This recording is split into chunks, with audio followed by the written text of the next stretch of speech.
Goed, laat ons bidde. Heer, u verandert niet.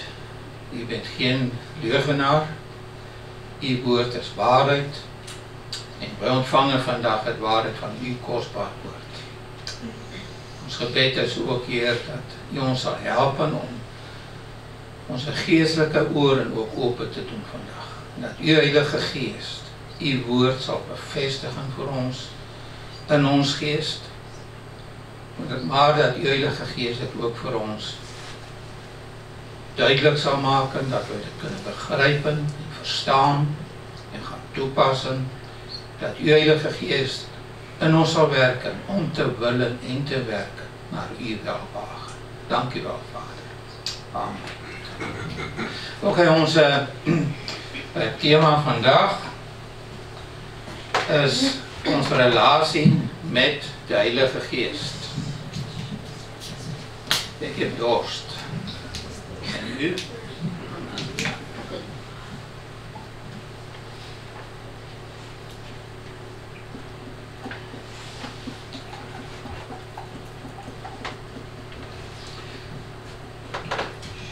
Onze relatie met de Heilige Geest.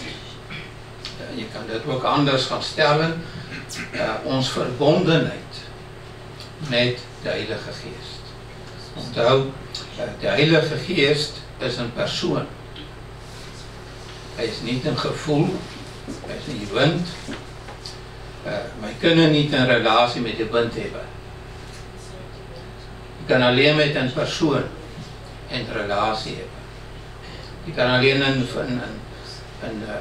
innige verbondenheid hebben met een persoon. Ik heb zo'n beetje rondgezocht naar een goede definitie of betekenis van dat woord relatie. En ik vond er een die ik heel mooi vond, heel betekenisvol. En dan zei daar dat een relatie met de Heilige Geest duidt op een diepe persoonlijke vriendschap en intieme gemeenschap, gekenmerkt door constante communicatie, onderwijs en leiding. Constante communicatie. Ik denk dat christense omgeving is het redelijk bekend dat er is in geesteswereld een verandering bezig. Wij worden ons bewust van een veel groter activiteit van die bose. Nog nooit in het verleden zijn er zoveel christenen gedood omwille van een geloof als nu. En gemarteld. En in huizen en bezit kwijtgeraakt als nu. Het is echt dat zodat die duivel weet dat zijn tijd is min. En hij moet nu alles uit de kast halen om zoveel mogelijk mensen van hun geloof weg te trekken.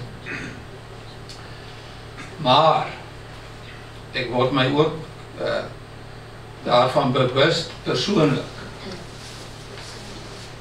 Misschien heb ik het alleen nog nooit zo gemerkt, maar de afgelopen tijd ervaar ik hoe dat die Heilige Geest met mij dingen deelt en openbaart en met mij communiceert. En het kan zijn door het woord, het kan zijn dat ik een belofte lees, het kan zijn door gewoon een begeerte die ik heb, die denk ik mezelf is. En achteraf dan merk ik, maar dit was Gods begeerte die in mij werkte. Of dat kan een gevoel zijn. En ik ervaar dit zoals nog nooit in het verleden. Het is alsof dit wordt constant. Door die dag ervaar ik hoe dat Gods Geest bezig is om met mij te communiceren. En dat is waarvan hier spreekt ook. Het is een constante communicatie. En dit is iets wat steeds meer en meer wordt. en dit is asof dit ook vir my duideliker en duideliker word. Dus die bose werk, maar God werk ook. Die aktiwiteite van die bose zijn aan vermeerderen, maar ook so ook werk van God.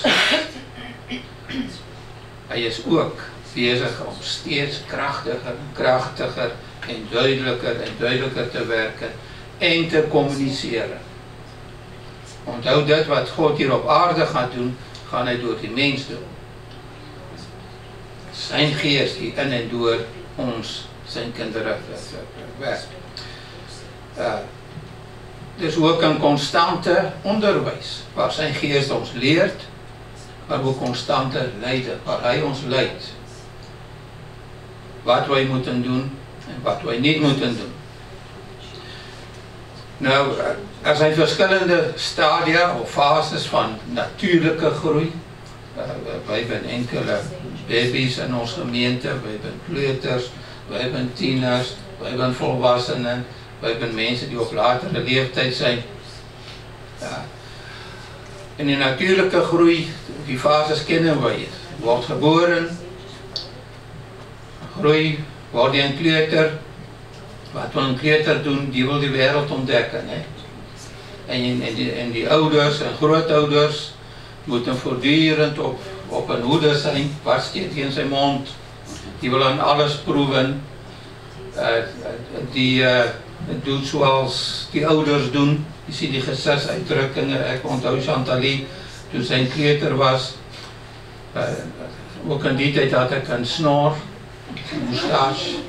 En soms jukte die en dan deed ik zo en op een dag zag ik, zij deed het ook. Ze had geen snor. Maar mijn papa doet het, ja dan. Want dan weet je dat. Mijn papa doet het, dan moet het goed zijn. En op een dag dan volgt er een shock. Waar je tegen die kind iets zegt en die zegt nee. Ja, dat is een stadium met die kleuters. En dan zijn die ouders gechoqueerd. Wat is met mijn kind bezig? Die was zo gehoorzaam en plots zegt hij nee. Als hij ja zegt, dan zegt hij nee. Als hij nee zegt, dan zegt hij ja. Maar die is bezig om zijn persoonlijkheid of haar persoonlijkheid te ontdekken, maar ook zijn of haar autoriteit. En daarna volgt natuurlijk tieners zijn. Wij begrijpen ze niet altijd, zij begrijpen zichzelf ook niet altijd. Maar dat is zo'n fase waar ze grenzen willen verleggen. En ze willen experimenteren met nieuwe ervaringen. En soms loopt het fout, gaan zij met verkeerde dingen gaan experimenteren. Maar dat is eigen aan die fase. En dan komt de fase van volwassenen zijn. En dan gaat het vooral om zelf. Mijn plaats ontdekken. Mijn promotie. Wat moet ik doen? Om voordeel te halen, om vooruit te gaan. Mijn huis, mijn gezin, en zo verder. En dan komt er zo eigenlijk een licht die schijnt op jezelf. Hoe kan ik succesvol zijn? En dan later in het leven, dan zie je dat mensen beginnen af te schalen. Ze beginnen spullen weg te geven. Wat kan ik weggeven? Aan wie kan ik het geven? Hoe kan ik dit geven? En er zijn soms spullen die niemand wil hebben, dan komt op die kringwinkel terecht. Hè? Of zij geven geld door aan hun kinderen, schenken, noem maar op. Dat waarvoor ze heel hun leven gewerkt hebben, heeft plots niet meer die waarde die ze die tijd daaraan hechten. Ze hebben misschien een gezin verwaarloosd, ze hebben alles gegeven om dit bijeen te brengen, of aan het gaf een gevoel, een goed gevoel van succes.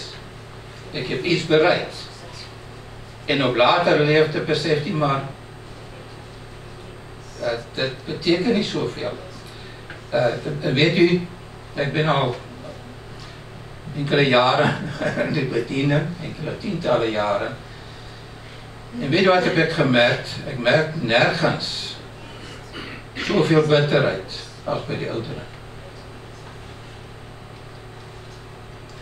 Dit is as hy besef het, ek heb het alles gedaan, en ek heb het alles voor die mense gedaan, en nu ben ek oud, en ek ben eensaam, ek ben alleen, my besittingen beteken niets, ek gaan eendag van iemand anders zijn, ek ga alles kwijt zijn, en dan kom dat negatieve gevoel van bitterheid, was alles voor niets.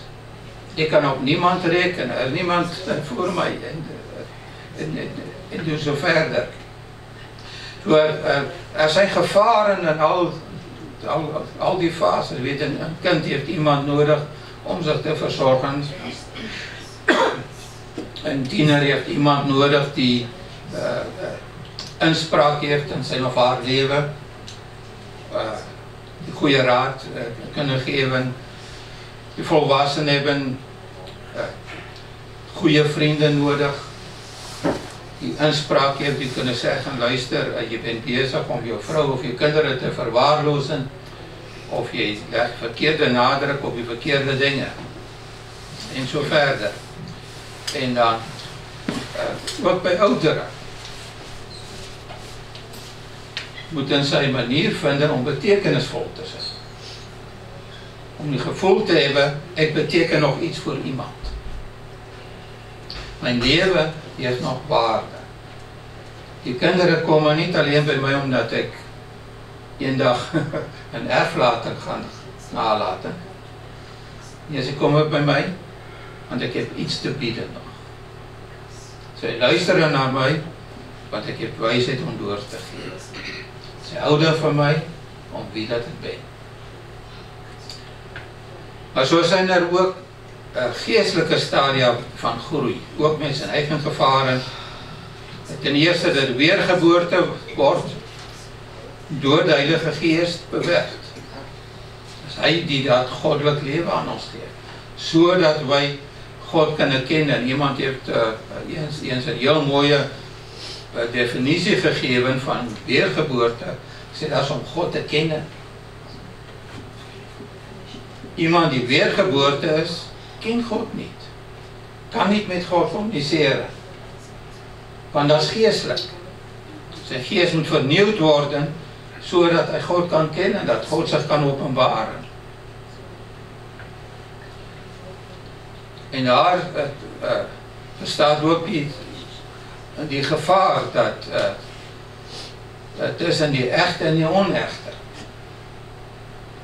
Dat er soms zoveel druk op mensen gezet wordt, je moet Jezus aannemen, je moet dat. Dan zeg ik, oké, ik zeg het maar. Ik zeg maar die woorden, maar van binnen gebeurt het niet. En dan denkt iedereen, die is nu christen geworden, maar die weet, er is fout. Tot op een dag dat hij toch bij de Heer komt en Jezus een waarheid aanvaardt, en zij overaanvaardt, maar zo ook bij kleuters. De Heilige Geest stuurt mensen om hen te leren en te beschermen, en hij maakt hen ook ontvankelijk. De Bijbel zegt, hij werkt in ons om te willen en te werken. En daarom bidden wij ook regelmatig ook bij onze gemeentelijke bidstonden voor de jonggelovigen, voor Gods bescherming, dat zij niet misleid zullen worden, dat zij ontvankelijk zullen zijn voor goede leren, en dat hierin ook zal beschermen tegen mensen met verkeerde bedoelingen. Ik kan niet eerst beginnen op te noemen hoeveel mensen die wij naar de Heer geleid hebben, vandaag in andere gemeenten zitten. En die veel van hen waren jonggelovigen, en er zal iemand van een andere gemeente komen en die merkt dat. Een antenne die staat goed terecht, oh hier is iemand die nog niet zoveel ervaring heeft. Ek gaan die eens vertel hoe goed dit in ons gemeente is. En dan is die plots weg, die kom niet meer. Er zijn veel valse mensen, valse broeders. Paulus had daarmee te doen, ek heb ook in my bediening daar veel mee te doen gehad. Niet iedereen die met jou gesprek begint, bedoel dit ook goed. Hy heeft goeie bedoelingen met jou. So dat heeft zijn gevaren. Maar die Heilige Geest,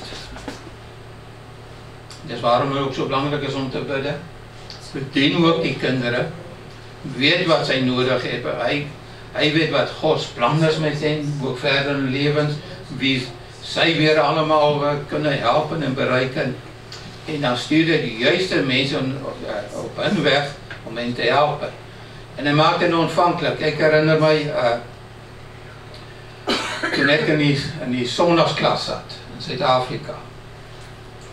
Ek denk ek was zeker een jaar of 5 of so. En er was een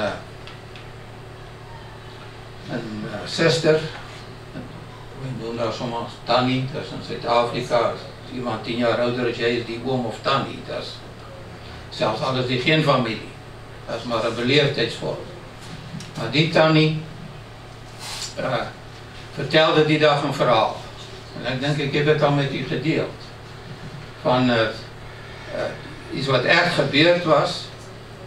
Kinderen die aan het spelen waren met een bal. En het huis had een platte dak. Op een bepaald moment had je die bal geskopt en die bal kwam op het dak terecht.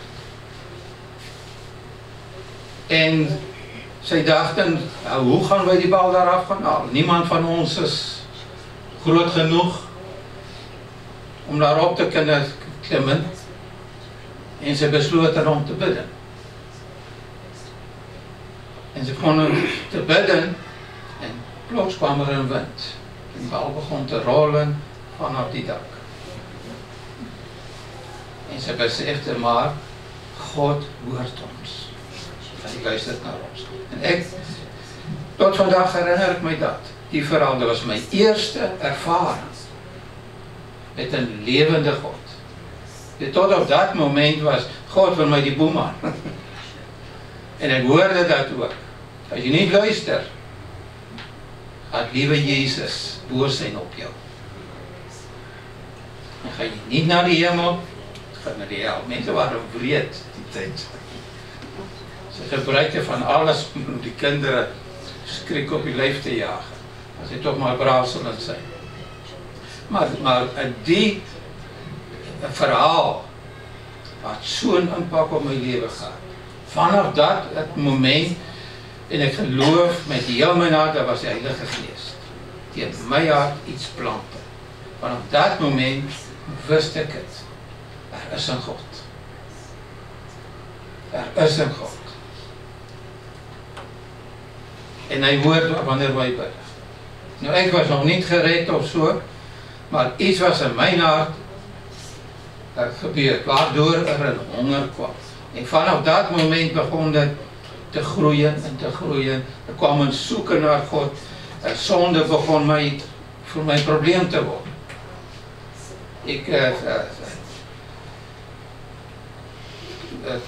Ik moest onmiddellijk vergeving vragen, zelfs al was ik niet gereed. Een relatie met God moest in orde zijn.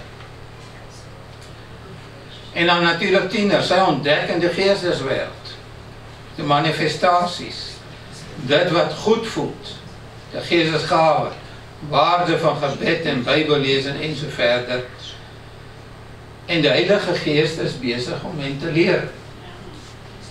Toen broeder Franklin Graham in september hier was met dat grote evangelisatie samenkomst in Brussel.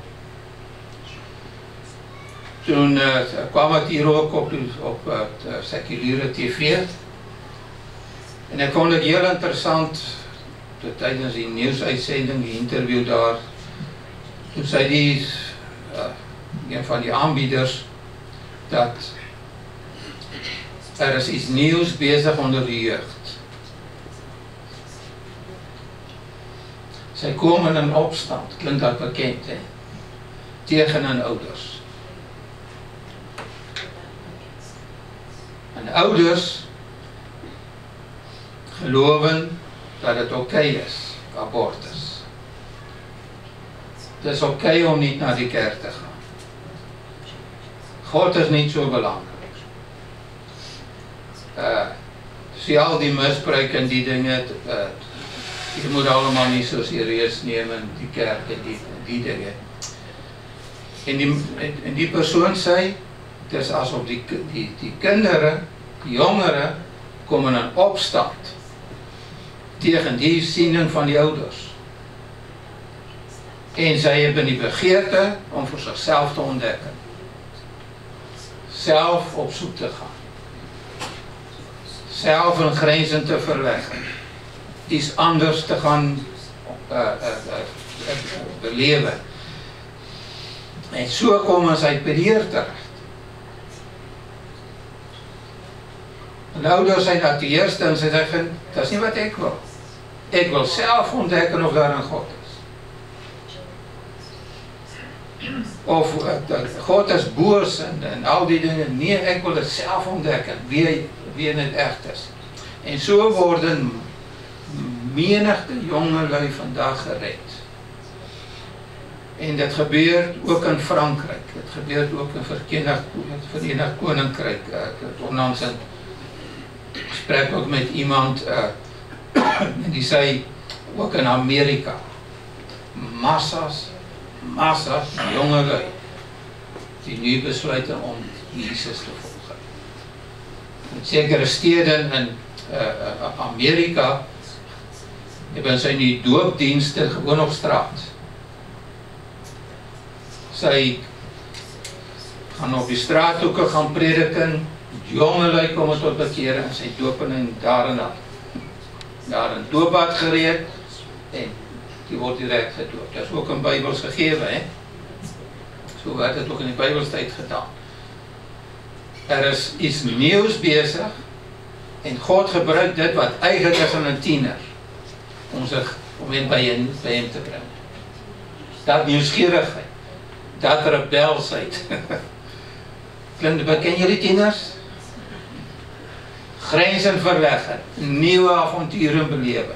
En God gebruikt het om hen bij hem te brengen. Weet u niet, alles is verkeerd. Dit wat wij als mensen als fout zien, kan God veranderen in iets positiefs. Iets wat hij kan gebruiken. En dan van wij volwassenen. Mijn plaats, mijn bediening, mijn vooruitgang, mijn promotie, mijn impact. En die Heilige Geest werkt en door en heen. Maar er is een groot nadruk op diezelf. Dat waarmee ik bezig ben. En mijn visie en noem maar op. Ik moest denken aan zaterdag was ik aan het kijken morgen naar een preek van Peter Conley. Hij vertelde daarvan een voorganger die fulltime in de bediening was en die op een bepaald moment bij me contact had. En die man vertelde hem wat in zijn leven gebeurd was. Op een bepaald moment had hij een auto nodig. En hij ging bidden en hij zei, Heer, ik wil die merk auto. Die model, die wil ik hebben. En niets gebeurde. En bidden, strijden, hè. Heer, ik ontvang dat. Ik heb gezaaid voor mijn auto. Dankjewel, dat is die auto. En niets gebeurde. En op een dag besloot hij, nu ga ik eens bij de Heer horen, wat is hier aan de hand? Hij ging bidden en hij zei, Heer, toon mij. Zit ik fout hier, waarom gebeurt er niets? Maar die man was een echte cowboy, hè? Hoe zeg je dat? Cowboy. Krijg jullie dat uit? Ja? Wat? Cowboy in Afrikaans. Cowboy. Dat is altijd zo interessant, die uitspraak hier. Dus cowboy en Engels ook koejongen. Met zijn hoed en steerwals en die dingen, dat was een echte.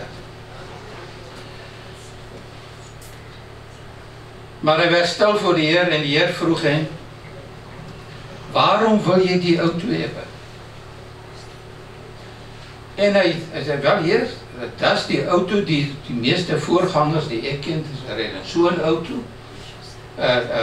Dat is ook een auto dat is status. Dat toon aan iedereen, ja, die mens heeft status. Die kan zo'n auto bekostigen. Dat zegt iets, hè. En die Heer vroeg hem: en is het echt wat jij wil? Wil je echt zo'n auto? En hij dacht na, en zei: nee Heer, en dan wil ik niet zo'n auto. Ik wil een pick-up. Ik ben een cowboy.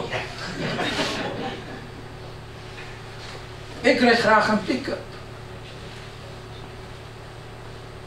En hij zei: sorry Heer, nu begrijp ik. Heer, ik wil graag een pick-up. En binnen die korte tijd, dat is een pick-up. En zo kan die Heilige Geest in ons werken, zodat wij Gods wil gaan ontdekken voor ons, maar ook dit wat in ons eigen harten gaande is. Nou later in het volwassene stadium, geestelijk, spreek ik van, komt er ook die begeerte om door te geven. Aan wie? Daar moet de Heilige Geest ons leiden. Wat moeten wij doorgeven? Hoe moeten wij dat doorgeven? En dat is eigenlijk ook een leerproces. En dan worden wij mentors. Waar wij jongeren of jonge mensen die in die bediening staan, wat de bediening ook al, of die zondagsklasses, of dat die evangelisten zijn, maar maakt niet uit. Maar dat wij mentors kunnen zijn voor hen, en vaders en moeders. Die hen kunnen beschermen ook, en kunnen leren, waar liggen die gevaren, die geheimen om in die bediening gezegend te zijn, om overwinnaars te zijn. Een aantal jaar geleden, misschien kan je herinneren, ons gemeente, had ik een uitnodiging gedaan. Had ik begeerte om mijn hart met mensen te delen. Die weg die ik met de Heer bewandeld heb, die dingen die ik geleerd heb, die fouten die ik beging. En ik kan me niet meer dan 2 of 3 mensen kwamen. En dat was die moment dat ik besefte dat was nog niet die tijd. De tijd daarvoor was nog niet rijp. Maar daarna begon de Heer het op een andere manier waar te maken. Ik begon individueel met mensen in contact te krijgen die wel die begeerte hadden om mijn hart te kennen. En dat met anderen die dit meer dan 6 maanden, hè. Maar dan is wel zo'n vaste afspraak. Zo om die 2 weken, hier of 2, waar ik hem begeleidde, mijn hart met hem deelde. En later ook Wilfried en zo. En dat was diezelfde, dat die Heer iemand op mijn weg stuurde en dat hij zegt: ik wil leren. Kan je mij leren? Kan jij mij begeleiden? En ik merkte hoe dat God zegen daarop was. Maar dat is met de Heer meer werk. Mijn plan was niet zijn plan, hè. Zijn begeerte was het op een andere manier te doen, 1 op 1. En dat is iets wat ook heel vel in die christelike wêreld gebeur op dit moment is mentorskap. En meestal 1 op 1. Soms gewoon by 'n ete. Nou al deze fases is die Heilige Gees teenwoordig en hy leer ons, hy beskerm ons, hy lei ons, maar hy bemagtigt ons ook. As ek myself die vraag moet stel, waarom sou iemand na my luister? Ja, ek moet jouself wel die vraag stel, waarom? Wat maak jou so spesiaal dat iemand na jou moet luister? Ja, dat is alleen Gods Geest. Die dit wat we delen met mense vir hen belangrik maak. En hun geest gaan aanraken sodat ze ontvankelijk zullen zijn en die begeerte hebben om te ontvangen. Nou, in Johannes 14 vers 26, maar de Vader zal de helper sturen. Jezus is hier aan het woord. Hij zegt, dat is de Heilige Geest, hij is de helper, die jullie in mijn naam alles zal leren. Hij leert ons. Hy leert ons. Hy leert ons uit het woord. Hy leert ons om sy stem beter te leren ken. Hy leert ons wat Gods plan is vir ons lewens. En jullie ook steeds weer sal herinneren aan wat ek gezegd heb. Die moment wanneer dit nodig is, te herinner die Heilige Geest ons aan een belofte. Aan een correctie in die Bijbel, aan wijsheid in die Bijbel, die wij op dat moment nodig hebben. Nou, de Heilige Geest is een persoon en hij is God. Denken jullie dat dit belangrijk is wat God denkt? Dat hij weet wat op ons weg gaan komen? Wat wij nodig gaan hebben? Wat die overwinning gaan bewerken? Denken jullie dat hij dat weet? Nou, volgens die woorden van Jezus wil hij dit aan ons leren. Zodat ons levens er anders gaan uitzien. In Lucas 12 vers 11 tot 12. Als jullie moeten terecht staan in de synagoge en voor de autoriteiten, maak je dan niet ongerust over wat je moet zeggen om je te verdedigen. De Heilige Geest zal je op dat moment de juiste woorden ingeven. Soms staan wij voor problemen en aanslagen, verleidingen, tegenspoed, zoveel negatieve zaken. En dan zegt het woord, wij moeten ons niet ongerust maken, want zo dikwijls op dat moment dan denken we, Heer, wat moet ik hiermee? Maar hij zegt, de Heilige Geest zal je op dat moment de juiste woorden geven. En die woorden, vat misschien een belofte, misschien een wijsheid, misschien een correctie, wat ook al. Kan ook een wapen zijn. Want Gods woord is zwaard van de geest. Hè. Misschien is dit een wapen die wij moeten gebruiken. Gods woord. Bijvoorbeeld, door zijn striemen ben ik genezen. Dat is een wapen die wij kunnen gebruiken tegen ziekte. Of correctie. Dat we ervaren, ja, maar het is precies of niet verder kan. Er is een plafond en er is een muur en noem maar op. En dat wij gaan bidden of stil worden en zeggen, Heer, toon mij wat is hier aan de hand. En de Heer zegt, weet je moet dat gaan doen. Je moet het daar in orde gaan maken. Of je moet het op een andere manier gaan doen. En die correctie verandert alles. Plots, ja. Gebeurt Gods zegen. Jaren geleden, die tijd kwam ons steun nog vanuit Zuid-Afrika, financieel steun. En op een bepaald moment droogde dat op. Hy sat in echt een probleem en ek was aan bidden een dag, sê Heer, wat moet ek doen? Ek vraag om wysheid. Ek ben oor van my gesin, hè. En die Heer duidelik in my gees sprak hy tot my en hy sê, vraag my om my engel uit te stuur om die geld binne te bring.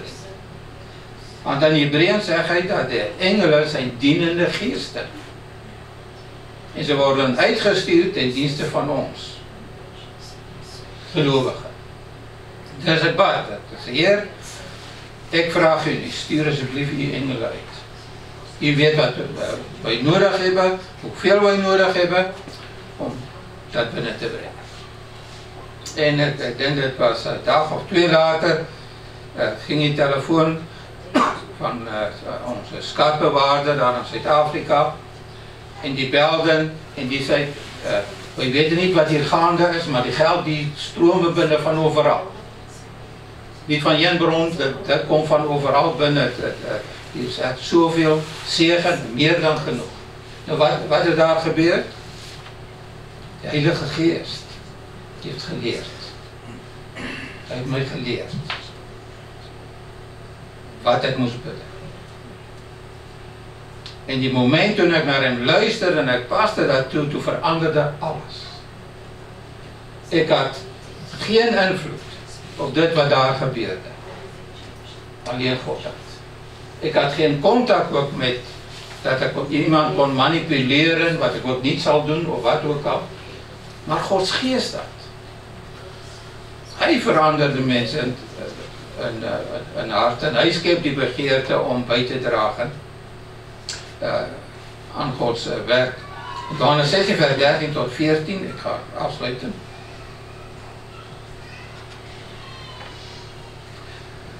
Maar als de Heilige Geest komt, zal hij jullie de weg wijzen naar de volledige waarheid.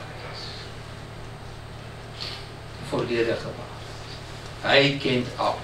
Hij weet wat wij moeten weten. Hij weet wat wij nodig hebben. En hij zal die waarheid met ons delen. Hij kent het geheim om overwinnaar te zijn. Wat moet gebeuren? Wat hij jullie zal zeggen. Hij communiceert.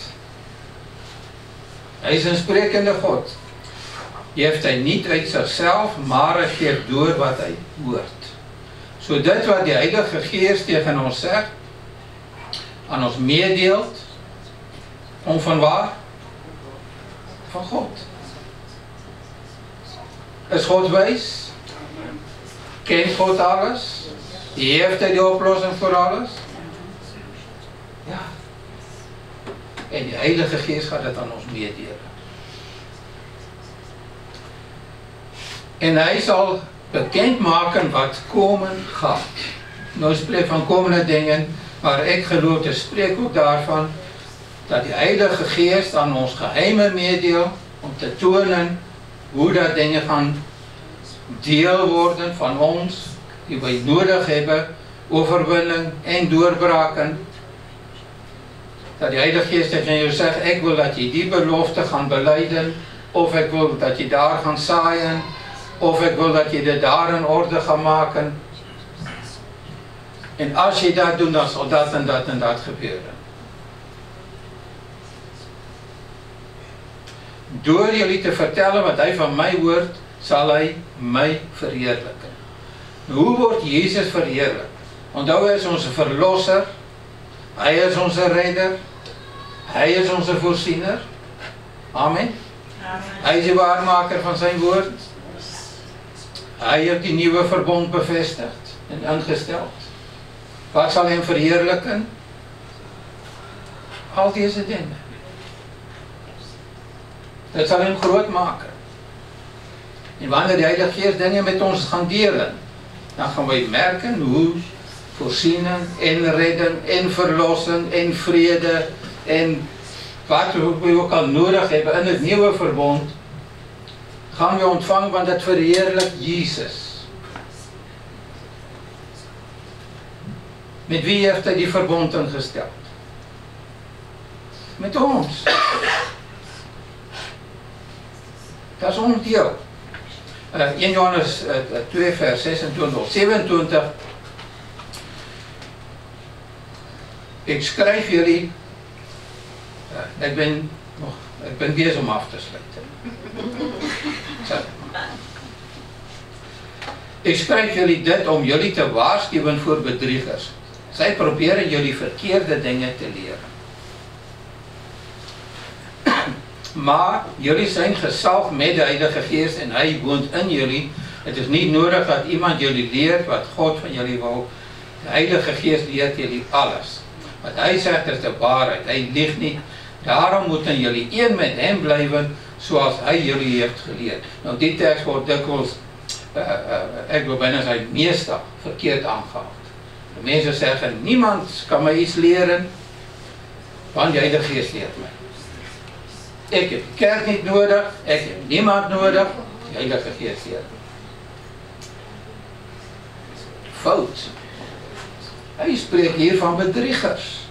Sê wanneer bedriegers komen en zij proberen hun verkeerde dingen te leren, dan zal de Heilige Geest je waarschuwen en ze zeggen hier klopt iets niet. En hij zal je die waarheid tonen. Hij zal je, dat spreekt eigenlijk van onderscheiding. Waarom anders zou de Heilige Geest leraars gegeven hebben? Ja? Waarom zou Jezus dan gezegd hebben, ga je maak discipelen van alle naties en leert hen. In die Bijbel, wij moeten toch onderscheid ook hebben. Wat waar is en wat niet waar is. Soms kan de mensen die Bijbel verkeerd aanhouden. Wanneer de Heilige Geest spreekt, dan is het belangrijk en het kan grote gevolgen hebben. Wanneer, het is eigenlijk, zoals Engels zegt, common sense. Het is zoals 1 en 1 is 2. Als God het die moeite waard vindt om tegen ons te spreken, is omdat God het belangrijk vindt. En dat het belangrijk is. In de gemeente van Antiochië, op een bepaald moment, waren een heel groep leiders, waaronder Paulus en Barnabas, en ze waren vast aan bidden, die leiders. Pardon. En toen zei de Heilige Geest op een bepaald moment, pardon, stuurt nu Paulus en Barnabas uit, zonder zich af voor mij. Nou, wij weten niet hoe dat gebeurd is, hè? Was dit door een profetie, was dit door talen, uitleg, was dit door een begeerte die ze gewoon ervaarde, wij weten niet. Maar zij luisterde en zij zonden Paulus en Barnabas uit. Wat waren die gevolgen? Europa werden gewonnen voor de Heer. En een deel van Azië, hè? Overal werden gemeenten gestart. Een groot machtenwerk van God werd gedaan. Waar was het begonnen? De Heilige Geest zei, zonder een naam stuurt hij uit. Zij wisten niet wat die gevolgen gingen zijn. Hoe groot het zou zijn. Als ze niet gehoorzaam waren, hadden wij vandaag een groot deel van de Bijbel niet gehad. Al die zendbrieven die Paulus geschreven had aan die verschillende gemeenten, Efesiërs, Colossense, Thessalonicense, Filippense, noem maar op, hebben wij dat niet gehad. So dit is belangrijk om voor onszelf die zaak uit te maken. Ik moet luisteren wanneer God tot mij spreekt. Want het is belangrijk. De Heilige Geest leidt de gelovigen en het kan grote gevolgen hebben. Denk aan Filippus. Hij was een van de diakenen geweest, maar hij zelf ook een krachtige bediening gehad. Vele wonderen en tekenen gebeurden onder zijn bediening. Op een bepaald moment ging hij in Samaria prediken en een grote opwekking vond plaats. Massa's kwamen tot hier. En midden in die opwekking sê die Heilige Gees tegen hem, ek wil dat jy na die pad, die weg naar Gaza. Gaza begon er toen reeds in die tijd, 2000 jaar geleden. Die naam. Ek wil dat jy op die weg gaan wandelen. Philippus ging naar daar en hij zag daar iemand die op zijn kar aan het rijden was. En hij ervaarde, ik moet gaan kennis maken. Hij ging naast die kar gaan wandelen en hij hoorde die man was bezig om met die profeet Jesaja te lezen. Jesaja 53. Dat is een belofte over die Messias. En Philippus vroeg hem, begrijp je wat je daar leest? Die man zei, hoe kan ik het begrijpen? Niemand legt het uit hem. En die man was een hoge ambtenaar van die koningshuis van Ethiopië geweest. Zeer invloedrijk. En die man kwam tot bekering daar en dan. Aanvaarde Jezus en Philippus kwam bij stroom en Philippus doopte hem. En dan ging man verder. En we horen niets meer van hem. Maar vandaag, 2000 jaar later, is er een groot en sterk kerk nog altijd in Ethiopië. En volgens een kerkgeschiedenis is het ontstaan door die preken van deze man. Iets wat stand hield voor 2000 jaar. In hoeveel bewegingen kunnen dat zeggen? Omdat Philippus geluisterd had. Als wij stilletjes, niemand hoeft dat te weten, hè, maar als we stilletjes onszelf gaan afvragen, als ik nu zo'n grote opwekking zou zijn, die prediken duizenden komen, en zij vallen op de vloer, en wonderen tekenen gebeuren, en zij komen tot bekeren. En dan hoor ik dat stille stem van die Heilige Geest die zei, ik wil dat je hier weggaan, dat jij naar die eenzame weg gaat. Wij weten dat is een eenzame weg. Niet veel mensen kwamen op die weg. Vraag mij af, hoeveel van ons zouden geluisterd? Want in die opwekking, daar is alles, hè. Normaal zijn mensen dan ook vrij. Zij werken meer en ze zijn tot zegen en zij geven en zij bidden en iedereen heeft kippenvel en ja, dus gewoon, dat is zo. En nu moet je dit gaan achterlaten om op een eenzame weg te gaan, om één persoon te gaan bedienen. Dat is maar een vraagteken. Maar Philippus wist hoe belangrijk het was om naar de Heilige Geest te luisteren. Zelfs al zag hij niet en op dat moment wat komen zou. Gehoorzaam hij toch. En God deed een groot, machtig werk die voor 2000 jaar stand hield. Nog altijd. En zij voeren een ontstaan terug naar die man. Die krachtig tot bekering kwam en ging prediken in Ethiopië. Ik denk ook aan Paulus. Op een bepaald moment had hij zijn begeerte om in een zekere gebied te gaan werken. En toen ervaarde zij dat de Heilige Geest zei neer. En we weten ook niet precies hoe dat gebeurd is. Was het gewoon van binnen, was het profetie. Maar de Heilige Geest zei neer. En er zijn mensen die zeggen, misschien hebben ze ook deels gelijk, je mag gaan waar je wil. Want ja, dus heel de wereld moet je aangaan. Maar ik geloof ook, soms heeft hier ook een specifieke plaats waar we naartoe moeten gaan. En zij probeerde zijn andere richting in te gaan. En een avond had Paulus een droom en een Macedonische man verscheen aan hem in die droom en zei, kom het alsjeblieft ons helpen. En zij wisten, oké, dat is wat wij moeten doen. Wij moeten naar Macedonië gaan. En die stad van Filippi was in Macedonië. Daar gingen zij prediken. Er was tegenstand. maar kwam mense tot bekering, onder andere Lydia, een ryke madam, invloedryk. En later dan lezen we in Paulus in brief van die Filippense dat hy bedankte. Jullie hebben deel gehad aan my bediening. Mense kwamen tot bekering, maar sy begon ook te gewe.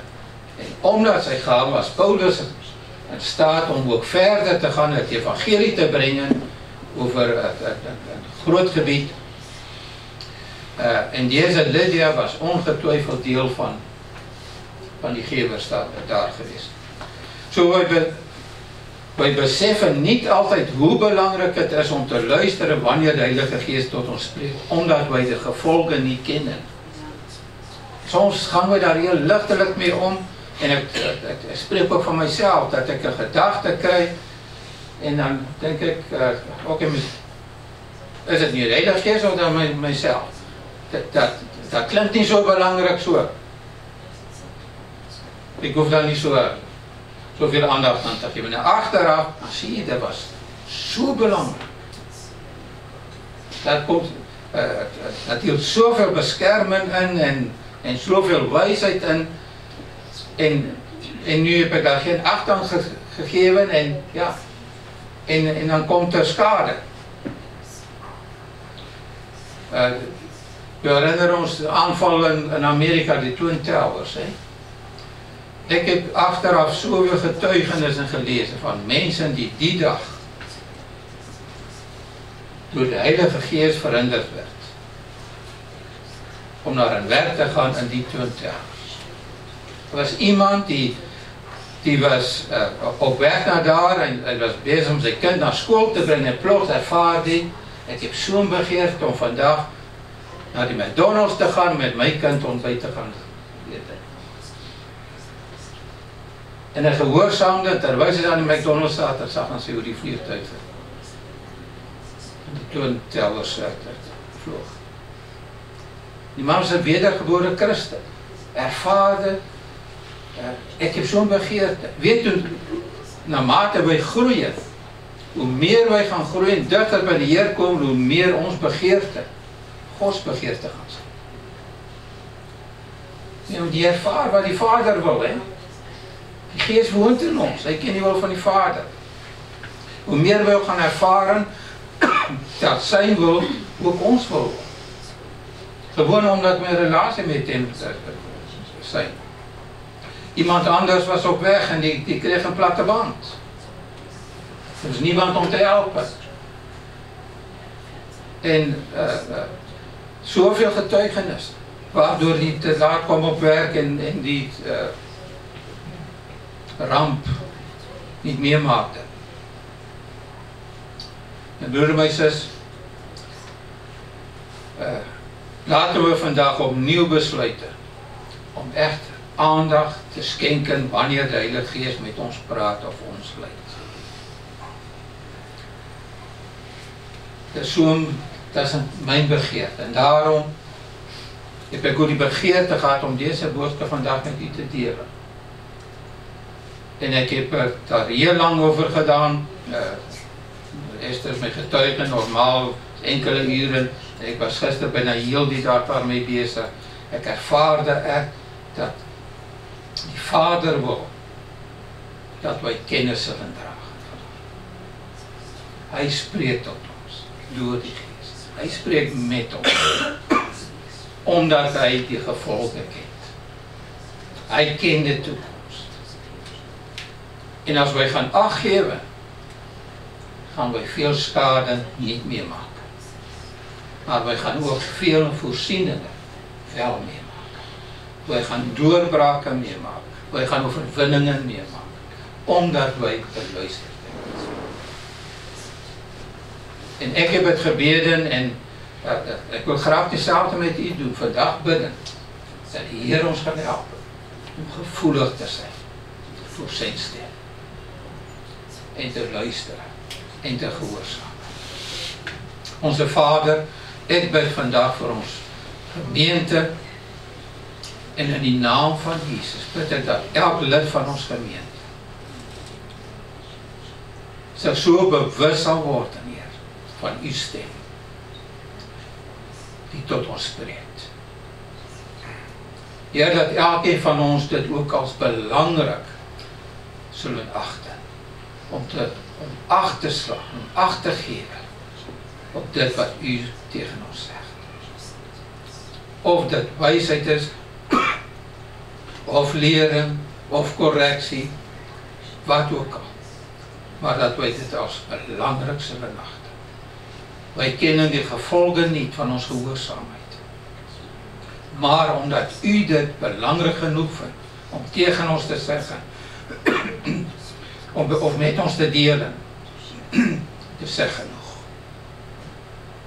Dank u, Heer, dat ik ontvang dit vandaag in geloof, Heer, dat u elkeen van ons op een heel bijzondere manier gaan hanteren. Volgens ons eigen relatie met u. Ga u dingen aan ons openbaren. U gaat ons leren, u gaat ons leiden. U gaat dingen aan ons bekendmaken, u zal wijsheid geven, u zal correctie geven. En Heer, in het geloof zeg het vandaag, wij zullen luisteren. En wij zullen gehoorzamen. In Jezus' naam. Amen. Amen. Heer zegent u.